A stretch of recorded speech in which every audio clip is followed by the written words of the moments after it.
Welcome back. So how are we going to build this from scratch based on what we've learned so far? Well, we're going to use Bootstrap for this because we just learned it. And I actually gave you some starter files attached to the last lesson. If we take a look, that's right, we had a header image, we had an index HTML file, and then a style.css file. So you can open these, make sure they're all in the same folder. I called mine startup with an exclamation mark because this is an exciting project. And in our case, we'll use Sublime Text. We should have something like this. So we have our index.html file, our style.css, and then our header image. Now I filled in a few things for you just to get us started. Nothing too crazy though, don't worry. One is we've used some Google fonts so that we can use this Montserrat font, which I think is kind of nice from the Google fonts. And we enable that in our style sheet by saying body and HTML. I want to make sure that the font family has this setting. If not, we'll use sans serif. I've also set width and height for 100%. That's always something good to have to make sure that the body and HTML cover 100% of whatever we see on the screen. Next, we have our Bootstrap CSS from a CDN, or a content delivery network. And the reason I've added this here is that so you don't have to actually include a Bootstrap file yourself.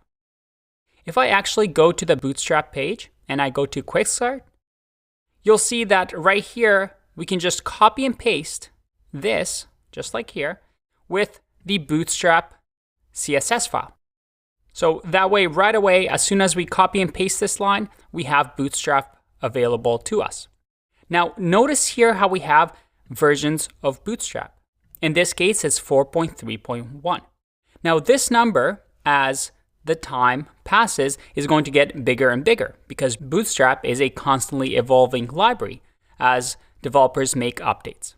But as long as you use a number higher than this, everything in this project should work. Like I said, most of the time, no matter when you're watching this video, as long as you copy this or you use my starter files, everything should work. And then finally, we have our style sheet. Nothing new here, right? Because we've already seen this before. We have our style.css file, and our style file just has this for now. We also have our header image, which again is a nice little laptop image for our startup landing page. Now, this is the website over here that is completely blank because we have nothing in the body. So let's just have a header one that says hello right here. Save it and refresh. Look at that.